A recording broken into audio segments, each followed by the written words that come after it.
10, 9, 8, 7, 6, 5, 4, 3, 2, 1. Hello and welcome back to India on Cricket 8, your number one destination for all things Indian cricket related. As always, I'm your host, Nikesh and Megha alongside Megha Sinha. We're here to discuss the latest goings on in the IPL over the last week or so. And Megha, it's been another action-packed week. There's been lots going on. We've seen hundreds being scored. We've seen the Mumbai Indians chalk up their first victory, which was long coming, and we'll see if that takes any pressure off new captain Hardik Pandya or not. And an interesting feel to how the table's looking at the moment. Let's just look at the sort of runners and riders early on in the season. The Rajasthan Royals march on, don't they? Absolutely. And you could have said that initial victories don't talk a lot about what will happen through the course of the season, but the consistency has been uncanny. And they've been stitching wins together, and everything has been working for them. We talk about the top order. Maybe there weren't contributions early on. Joss Butler stepping up in one of the games. Primarily, it's the middle order that has been hogging all the attention. And with Riyan Parag, after all of these years of investment, finally yielding rewards for the Royals and has been a consistent scorer. On the bowling front, both the spin and the pace department is covered for them. We talk about Berger, used as impact sub, doing really well for the Rajasthan Royals in that game against Mumbai Indians, and otherwise as well. If we talk about Trent Bolt, his performances up front in the power play overs, and alongside, of course, the spin duo Ravichandran Ashwin, and more importantly, Yuzvendra Chahal. In the IPL, at least, there's not been one season when he's actually struggled. He's always done well, whichever jersey he's drawn, since, of course, making his debut for the RCB. Before that, played for MI for a bit, but since that 2014 season, so consistent.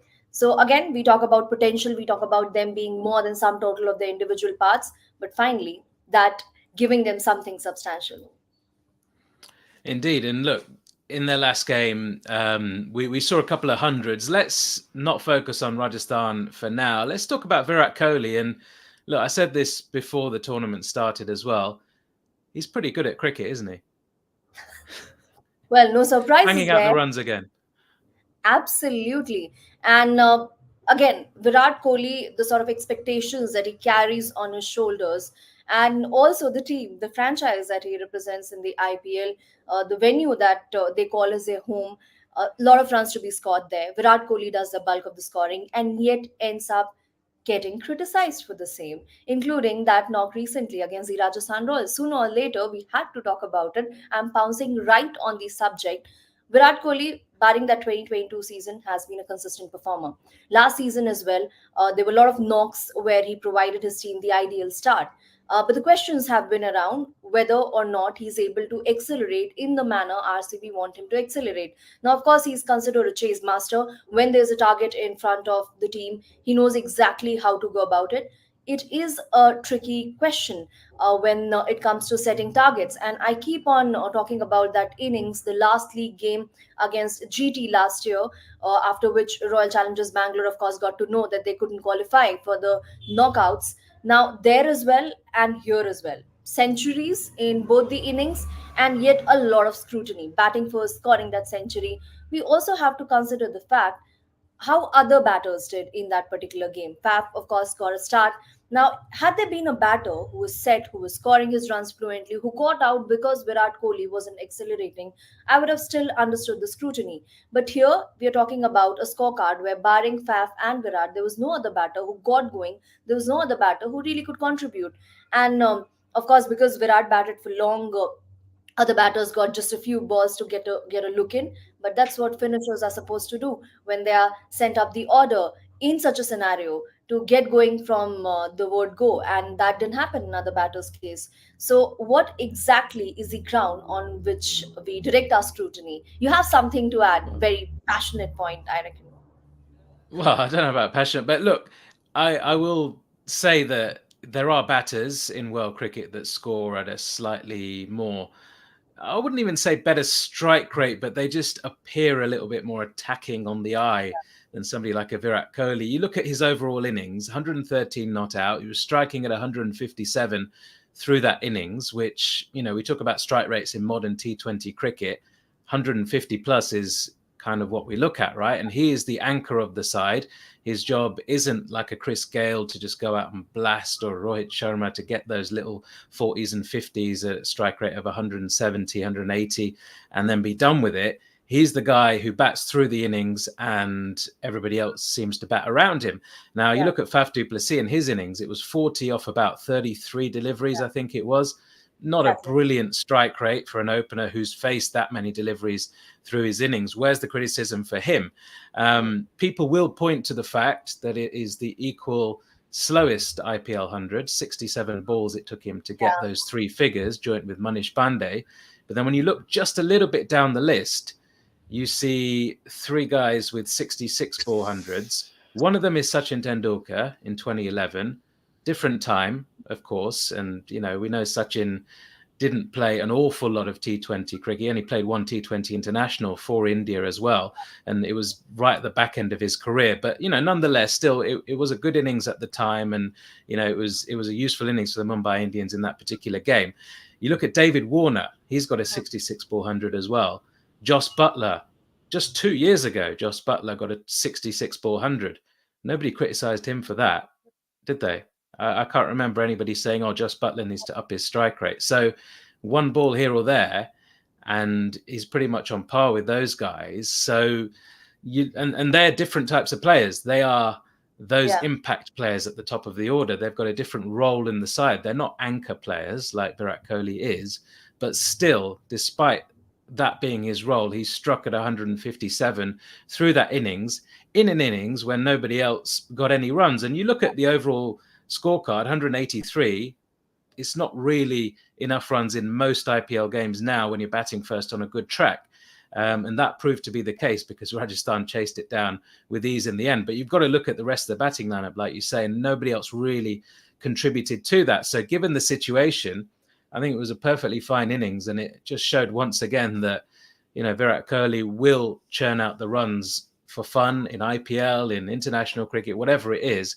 He's got his mojo back and the runs are flowing.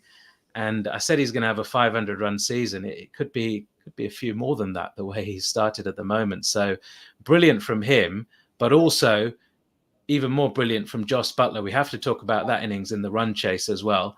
100 off, 59 balls, not out at the end, saw his side over the finishing line. And that was one major talking point about the Rajasthan Royals. Their top order hasn't quite fired. We were talking about where are the runs from Buttler, where are the runs from Jaiswal. Well, Butler's answered those critics in the best possible way by bringing up those three figures. And now that their top order has started firing as well, they could be quite unstoppable this season. A good Rajasthan Royals season has to coincide with Butler scoring bulk of runs for them. That happened in 2022 when he was the highest run getter.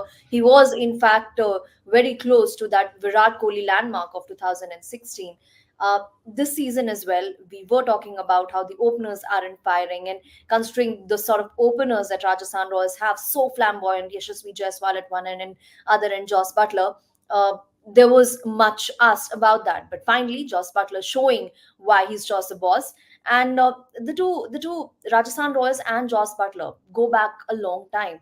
Even if you remember that 2018 season and him being considered for English team, him being taken seriously in cricket as somebody who can win you matches on his own. That probably started with Rajasthan Royals, or at least Rajasthan Royals stint helped him cement that perception. And since then, of course, he's had plenty of seasons where he scored a lot of runs, and this season as well, coming good. And when he scores those runs, the sort of shots that he has in his arsenal, so entertaining to watch. And you know it that 183 is not going to be enough with Jaws in full flow. So it seems like all the boxes are being ticked, but then are they peaking too soon? And the reason I am presenting this cynicism is because we've seen Rajasthan Royals do well initially. It's been a good long run relatively, but then of course they've got those points, and even if there's a mid-season starter like we've seen before, they still have those points in their kitty to take it forward from here. So Rajasthan Royals, at the moment, it all seems working for them. It does, and look, they have got that record, haven't they, of starting the season well and then just fizzling away towards the end. The opposite of that is the Mumbai Indians, who have got this record of being really slow starters in an IPL season, yet they've won 5 titles just coming out of nowhere, putting a run together, making those playoffs, often finishing in those top 2 positions despite losing their first couple of games. And then just their superstars turn up and win games for them. It's had a very different feel this season with Hardik Pandya there. He's been getting booed. There seems to be rifts within the camp. But finally, after, it was only 3 games that they lost, but it seemed like an eternity, didn't it? And they were searching for that victory so badly. They did it in some style, scoring 234 to rack up that first victory. And look, it seems like happy days at the moment. Hardik Pandya seemed very relieved. He was putting out posts on social media saying, finally off the mark and, feeling good and all that kind of stuff.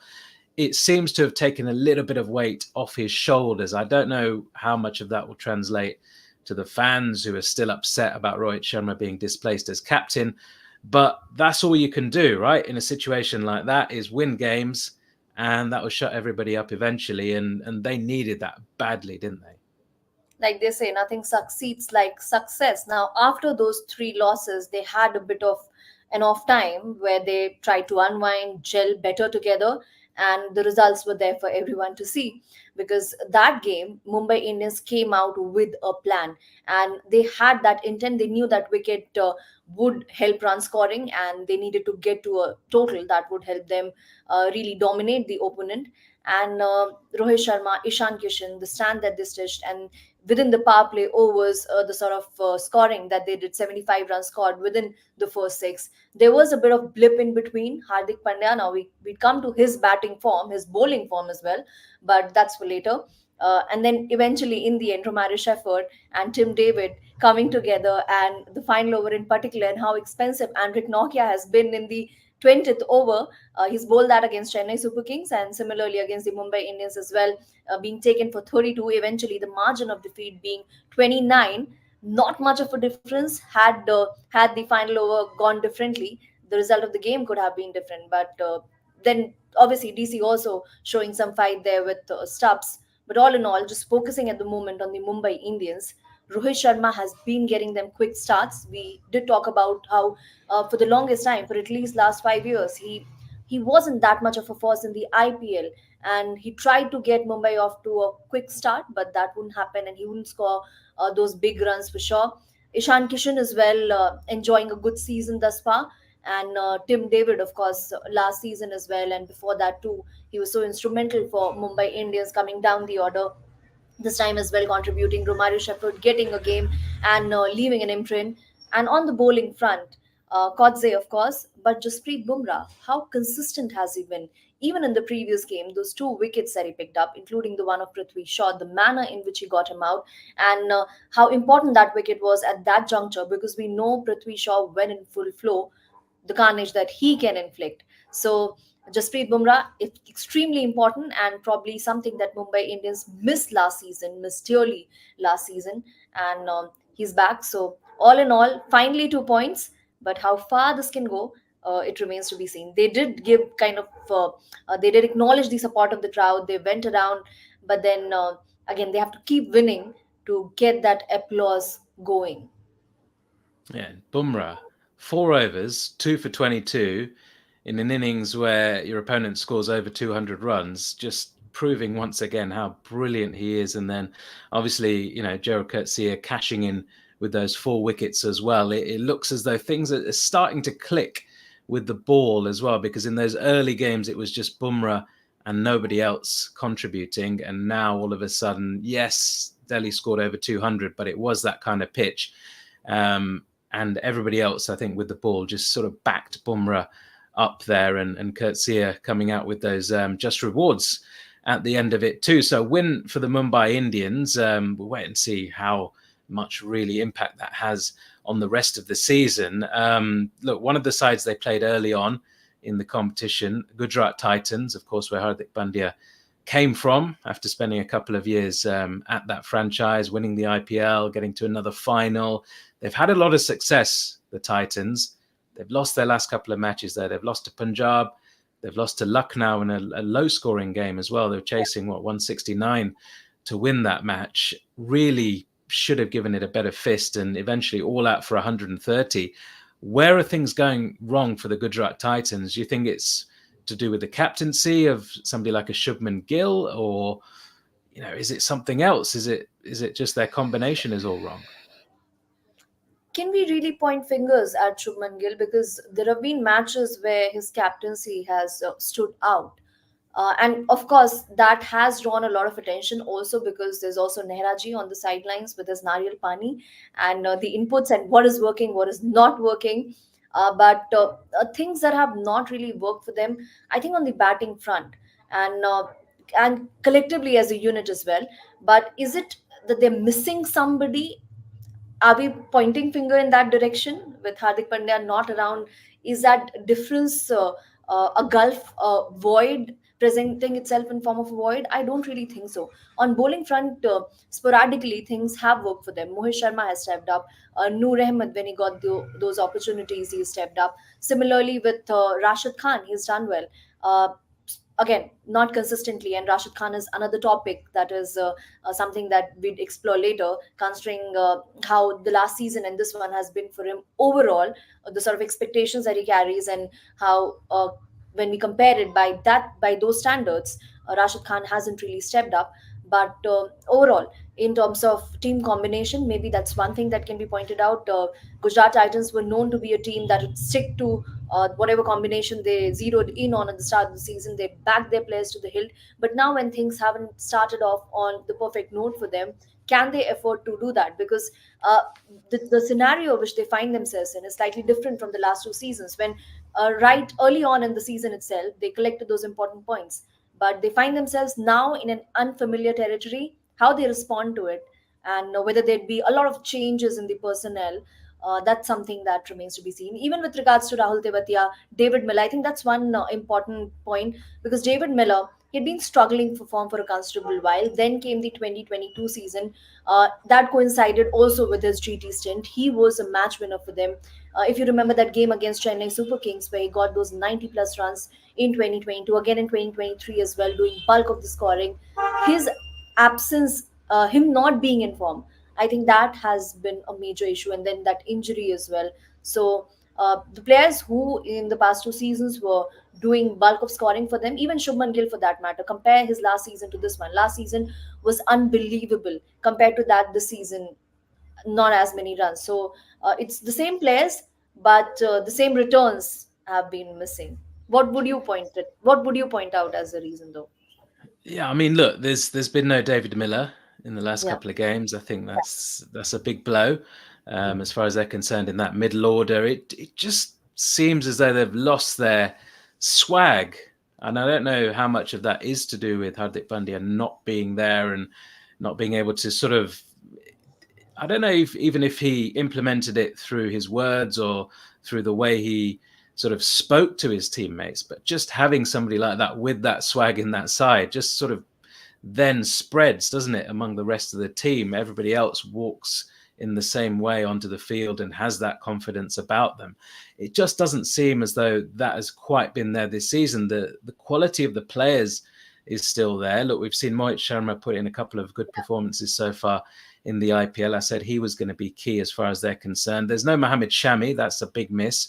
Umesh Yadav, will he be able to do that through the course of a whole IPL season and play that same enforcer's role in that power play? We don't know. He's got a good record, of course, and particularly in Indian conditions.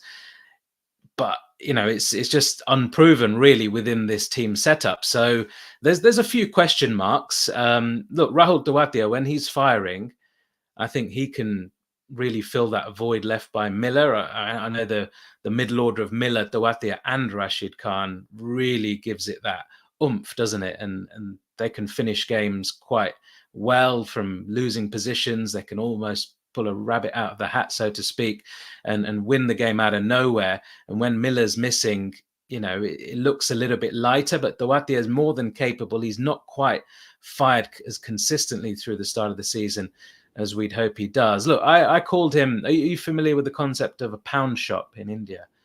Not really. Obviously, so a pound shop in the UK is basically like a budget superstore where things used to be £1, but they're basically very cheap. So you could go in, you could buy, how you get the Apple AirPods, for example. You could go and buy a pair of headphones which look very similar to Apple AirPods, but you get them for £1 or £2 When or are something you like that. next coming to India? Next coming to India, I don't know. I was there recently. Yeah. The reason I ask so is because of you introducing me to the pound shop. So maybe Okay. from there. The pound shop. I mean, look, in India, you get a lot of pound shops because things can be quite cheap in certain places. But basically, I called Rahul Duarte a pound shop version of Ravi Jadeja, because I know he doesn't bowl as much these days, but he bowls a little bit of left arm spin. He comes in the middle order. He's a very good fielder, but he's not quite anywhere near the level of somebody like a Jadeja. I said this a couple of years ago. And then, of course, Gujarat went on to win the title, and he had a massive role in them winning that title. And he was putting in some world-class performances. So I had to eat my words. I said that on commentary for the BBC. I had to eat my words. He's kind of going a little bit towards the pound shop Jadeja thing again. So if he is listening, I hope that motivates him to put in some bigger performances and help the Gujarat Titans out of this little hole that they're in at the moment. I think there's enough quality within the Gujarat Titans camp to still come good and still make a run for the playoffs, but they're not going to dominate the league stages like they have in the last couple of years. So very different sort of feeling around that camp at the moment. One side that is sort of showing that they're probably going to go with the historical way that the IPL has gone is the Chennai Super Kings. They just keep churning out results, don't they? And look, MS Dhoni coming out to bat again for a couple of balls the other night just to finish the game, one not out. I mean, it's just great drama, isn't it? I almost would just watch a Chennai Super Kings match just to see MS Dhoni bat for one or two balls. Doesn't matter if he gets any runs or not. The sort of reception he gets from the fans, wherever he is, he could be playing at Eden Gardens, he could be playing at Chennai, it doesn't matter where. It's just amazing, isn't it? It's like watching, WWE or something when The Rock turns up after 6 years away from the WWE, or Stone Cold Steve Austin, or it's that kind of atmosphere. It's just unbelievable. And, the fact that he's doing that and the fact that they're still getting the results, he's not even captain anymore, but it was his decision, wasn't it? I think to come out and bat above Jadeja. He told Jadeja, I'm going to go and bat now. So you just sit and wait, I'll finish the game. It's fine. He's still making those big calls as well. It's just brilliant. Just his understanding of the game, and that's something that stood out for the longest time. For him to calculate, do those matchups, and take a decision on when it is the right time for him to step onto the ground as a batter. And it took some games for him to arrive on the crease as a bat with a willow in his hand. That came against Delhi Capitals, and there he did manage to entertain the fans, and with that final over against Nokia that we earlier alluded to, and otherwise as well. So probably he does that calculation, and he's been doing that since 2020. Whether captain or whether carrying that tag of captaincy or not, he's going to be the big boss at CSK without any doubt. You'd see Rituraj turning towards him if there's any important DRS call to be made. Of course, DRS call is also a keeper's prerogative, but other calls as well. Mahendra Singh Dhoni is going to have a say, and as a captain as well, as somebody growing up on as a captain, you'd want to take his advice like Virat did all of those years back. But overall, as a unit, if we talk about Chennai Super Kings, Rituraj Gaikwad's batting scoring pace had been run scoring pace had been pointed out as an issue, and unlike the last season or the season before that, he wasn't getting those big runs, so he wasn't in a position to compensate for that pace of scoring. Now again, we have talked about this in the context of Virat Kohli. Very different scenario here, because Rituraj wasn't converting those starts into big runs, and it's only when you convert those starts into big runs does your innings as an anchor actually add value. And initially, of course, they had Rachin Ravindra scoring those breezy knocks and compensating for the starts that Rituraj was getting. MS Dhoni chipping in as well. Ravindra Jadeja's returns with the bat had been an issue, but with the ball this season, the last few games, he has been very important for the team. Matisha Patirana doing well as well. And uh, all in all, it seems to be clicking for them, despite the fact that MS Dhoni is not wearing the captain's armband, metaphorically, of course, not literally, but really important for that continuity, because we saw the sort of chaos that ensued once Dhoni decided to step away from captaincy in 2022 season, and one was left wondering what after Dhoni, because as a franchise, and himself as well as somebody who's been so closely associated with the franchise, not just as a player for them, but as somebody whose voice really matters in the franchise, he'd want to leave back a team that is on autopilot mode, that doesn't really need him to shepherd them, to score runs for them, and can still do well. I mean, it might be an odd analogy, but maybe Manchester United. And you saw when there was a star name, although that was not a player but a coach, once he left it, the tatters that they found themselves in. Uh, CSK wouldn't want something similar. I know the comparison is apple and oranges, but just the overall Yeah. presence. D- You're from North India, right? You're from Delhi. Do you spend much time in Chennai? Do you travel to go and watch cricket there? Have you ever been to an IPL game where Chennai have been Not playing? Bangalore, yes. I haven't Yeah. had the I mean, opportunity of. Bangalore's probably just as crazy in terms of the fanfare that you get. I mean, I've been to Chennai. I was there during the World Cup for a week. Did a couple of games in Chennai. Beautiful stadium. Lots of Chennai Super Kings fans in for those World Cup games as well in the yellow shirts, despite the franchise not playing. There's a big mural to MS Dhoni behind, sort of quite close to where the media center is. You just walk along behind one of the stands. There's a big painting there, massive thing of MS Dhoni in the yellow shirt kissing the IPL trophy, and he's done that a fair few times as well.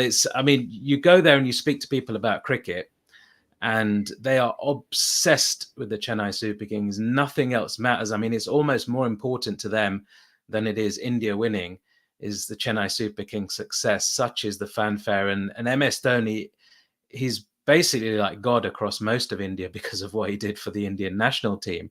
But in Chennai, you just take that up a couple of notches. You think of Rajinikanth in that part of the world, and he's on that level. He's not even from Chennai. He's not Tamil. He's from, Ranchi.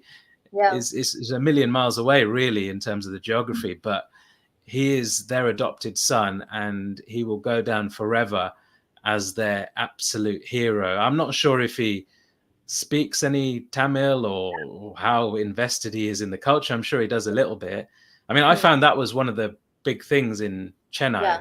is that, and I found that in other parts of South India as well, it can be quite difficult to communicate sometimes because you're in a auto rickshaw and Yeah. the guy doesn't speak Hindi, which is understandable, but he also doesn't understand English. And then I don't speak Tamil. So it's kind of like you get the Google Maps out these days. So it's not too bad. But, it can be a little bit difficult, that communication. It's like a different world. Chennai Tamil Nadu and Chennai, it's its own world within India. And MS Dhoni is the current reigning king, isn't he? Absolutely. And never before, of course, IPL came only in 2008, but never before did we see a cricket star becoming that huge, becoming a cult figure down south. Now, as a country, of course, we obsessed over Sachin Tendulkar, but for one area to adopt somebody who is not born in that region as their own, and then to give that person so much love. Of course, MS Dhoni gets love wherever he goes, but right now we're focusing on Chennai and how much love Chennai has showered on Chennai Super Kings, of course, and MS Dhoni in particular, and what he has won for them, the sort of achievements that he's managed for the Chennai Super Kings, and the loyalty as well. We've seen Sakshi Dhoni wearing yellow jersey even when he was with the rising Pune Super Giants ahead of the second season. So the loyalty is mutual, and the sort of respect as well that was reciprocated on both sides. So all of that. But like you talked about cult figures, South India more so, we've seen a lot of cult figures, and those are primarily superstars. So one, of course, national superstars like the likes of Shah Rukh Khan and Amitabh Bachchan, but South India and region specific superstars and cult figures, we've seen a lot of that. But that is to do with Bollywood, Tollywood, and the film industry primarily. But a cricketer, to leave that sort of imprint, that's absolutely mind boggling. That's what IPL can do, but that's what MS Dhoni has done by the sheer weight of his achievements and his loyalty as well to the Chennai Super Kings. And maybe we'd talk in the same breath about Virat Kohli as well, Royal Challengers Bangalore. Now, a lot of people might struggle to remember now, so during the IPL, that he was born in Delhi. He spends a lot of his free time in Mumbai these days, but for a lot of people, he is the RCB boy. He's the Bangalore boy. Yeah, he's been there since the start of the IPL, since 2008. And again, we'll go down as a cult hero. I love that reference to the rising Pune Supergiants, though. One of the forgotten franchises of the IPL. Got to be the worst name in IPL history, hasn't it? Well, Lucknow Don't Super you think? Giants match that. They've Yeah, lifted maybe. the Super Giants part because of the Same organization. owner, right? Same owner Exactly. who, yeah. So that's part of the reason. But the rising, I mean, I don't know about that. That just killed it off, didn't it? Really, and we're glad it was only a 2-season franchise, along with the Gujarat Lions during that time when, of course, Rajasthan and Chennai were suspended from the IPL for those couple of years. Looking at the table now, we were talking in glowing terms about the Kolkata Knight Riders as well. They're in second place. They have got that one defeat to their name now from their 4 games, but they've won 3 of their games. They've got a massive net run rate advantage over the teams around them as well. They scored 272, I think it was, a couple of games ago. Sunil Narayan back at the top of the order, blasted 80 odd or 50 odd, and really set that innings up for them against the Delhi Capitals, and Delhi in reply really had absolutely no chance. When they're on song, which they have been in 3 out of their 4 games, they look an absolute force. And we keep seeing it with a lot of franchises, don't we? These players who we think are coming to the ends of their careers. I mean, Chennai have done it for so many years, haven't they? And they've reinvented themselves with different older players coming into the franchise, the likes of Uttapa having a couple of good years and then fizzling out. And we think, have these guys got Last it season. in them for another season, another 2 seasons? And you've Yeah. got Sunil Narayan, you've got Andre Russell. When you look at those in the history of franchise cricket all across the world, and particularly in the IPL, absolute legends of the game. And yet a couple of years ago, we were thinking, oh, well, they're not quite at the peak of their powers anymore. They're probably on their way out. Then all of a sudden, new IPL season comes, and you see Narayan banging out the runs. You see Russell hitting 6s out of the park again. And all seems well in the world at Eden Gardens. For at least a couple of seasons in between 2021 2022, Andre Russell had been struggling. Of course, there was this expectation whenever he'd be on crease that he'd reinvent himself, he'd be back to being the threat that he used to be, but those innings obviously didn't come. Unlike this season he's been absolutely a force with the bat, and the seasons in between that I talked about as well, there too he would be chipping in, he'd be contributing, bowling in the death over, and bowling well economically in the death over, picking up wickets. So he was proving his word to the team, and that's probably the reason why the team continued with him. Now with Sunil Narain as well, in between there have been issues with regards to remodel action and that creating complications of its own. But the rewards stopped coming in case of Sunil Narain, particularly the previous season where he wouldn't be just as much of a threat. The mystery element was gone, and even with the bat, the team tried to force fit him again back into the top order, and barring an innings here or there wasn't much to write home about. But this season, with that one innings, he's issued a reminder that he still has it in him. And maybe that coincidence with Gautam Gambhir coming back to the KKR and Sunil Narain, the opener, again beginning to score those runs, there has to be some connection there beyond just pure luck, beyond pure coincidence. Of course, yeah, and Gautam Gambhir, that is a massive coup, I think, for the KKR, former IPL winning captain, of course, with that franchise, and I think they'll definitely be contenders once again this time around. Look, a long time to go. some big games coming up in the next week or so. I mean, we've got Mumbai versus Bangalore. That's always a tasty clash in a couple of days' time. We've got the Gujarat Titans back in action up against the Rajasthan Royals, the table toppers. That'll be an interesting one, and we'll see if Rajasthan can continue that run or Gujarat can get back to winning ways. So, this time next week, when we come back and have another chat about the latest goings on in the IPL, we could see a very different looking table. But as it stands, Rajasthan Royals, the early runners with 4 wins from 4, 8 points, perfect start to the competition. KKR, Lucknow and Chennai all quite close behind on 6 points, and all the rest with some catching up to do. It's been another exciting week of IPL action. Thank you for joining us for this episode once again. India on Cricket 8. You can give us a follow on social media. Just search for Cricket 8 across all platforms. You can follow myself and Megha as well in the same way. Just give us a search with our names on social media. Thanks for watching on YouTube and on Facebook. Thanks for listening via your usual podcast provider as well. Do remember to hit that like and subscribe button. That's it for this week, and we'll join you again very soon. Goodbye.